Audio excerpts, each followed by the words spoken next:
ಇನ್ನು ಕೆಂಗೇರಿ ರೇಂಜ್ ಸಬ್ ಡಿವಿಷನ್ನಲ್ಲಿ ಕರ್ತವ್ಯ ನಿರ್ವಹಿಸ್ತಾ ಇರತಕ್ಕಂಥ ಅಧಿಕಾರಿಗಳ ಮೇಲೆ ಜ್ಞಾನಭಾರತಿ ನಗರ ಪೊಲೀಸ್ ಸ್ಟೇಷನ್ನಲ್ಲಿ ಈಗಾಗಲೇ ಎಫ್ಐಆರ್ ದಾಖಲಾಗಿದೆ.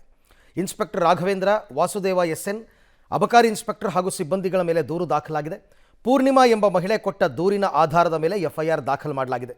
ಅಬಕಾರಿ ಅಧಿಕಾರಿಗಳು ಹಾಗೂ ಸಿಬ್ಬಂದಿಗಳು ಜಗನ್ನಾಥ ಕೆವಿ ಎಂಬುವರಿಗೆ ಅಕ್ರಮವಾಗಿ ಬಂಧನದಲ್ಲಿಟ್ಟು ಕಿರುಕುಳ ನೀಡಿದ್ದಾರೆ ಅಂತ ಆರೋಪಿಸಿ ದೂರನ್ನು ಕೊಡಲಾಗಿದೆ. ನನ್ನ ಗಂಡನಿಗೆ ಅಕ್ರಮವಾಗಿ ಬಂಧನ ಮಾಡಿ ಕಿರುಕುಳ ನೀಡಿದ್ದಲ್ಲದೆ ಆಸಿಡ್ ಮಾದರಿ ಹಾರ್ಪಿಕ್ಕನ್ನು ಕುಡಿಸ್ತಾ ಇದ್ದಾರೆ, ಜೊತೆಗೆ ಪ್ರವೋಕ್ ಮಾಡ್ತಾ ಇದ್ದಾರೆ ಅಂತ ಆರೋಪಿ ದೂರನ್ನು ಕೊಟ್ಟಿದ್ದಾರೆ.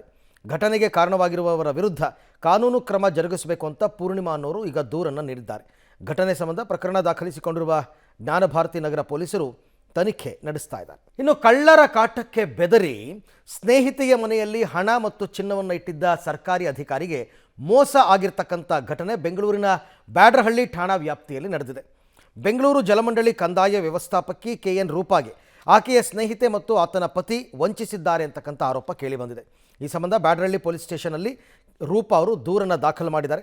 ಭರತ್ ನಗರದ ನಿವಾಸಿ ಕೀರ್ತಿ ಭವಾನಿ ಹಾಗೂ ಆಕೆಯ ಪತಿ ಶರತ್ ಮೇಲೆ ನಂಬಿಕೆ ಇಟ್ಟು 9 ಲಕ್ಷ ಹಣ ಮತ್ತು ಚಿನ್ನವನ್ನು ಮನೆಯಲ್ಲಿ ಇಟ್ಟಿದ್ದರು. ಹಣ ಚಿನ್ನವನ್ನು ವಾಪಸ್ ಕೊಡುವಂತೆ ಕೇಳಿದರೆ ಅವಾಚ್ಯ ಶಬ್ದಗಳಿಂದ ನಿಂದಿಸಿ ಜಾತಿ ನಿಂದನೆಯನ್ನು ಮಾಡ್ತಾ ಇದ್ದಾರೆ ಅಂತ ದೂರಿನಲ್ಲಿ ಸರ್ಕಾರಿ ಅಧಿಕಾರಿ ರೂಪಾ ಅವರು ಉಲ್ಲೇಖಿಸಿದ್ದಾರೆ. ಕಳೆದ ವರ್ಷ ನವೆಂಬರ್ನಲ್ಲಿ ರೂಪಾ ತಮ್ಮ ಊರಿಗೆ ಹೋಗೋದಕ್ಕೆ ಪ್ಲಾನ್ ಮಾಡಿದರು. ಈ ವೇಳೆ ಬ್ಯಾಗ್ನಲ್ಲಿ ಚಿನ್ನ ಮತ್ತು 9 ಲಕ್ಷ ಹಣವನ್ನು ಇಟ್ಟು ಸ್ನೇಹಿತೆ ಕೀರ್ತಿ ಮನೆಯಲ್ಲಿ ಇಟ್ಟಿದ್ದರು.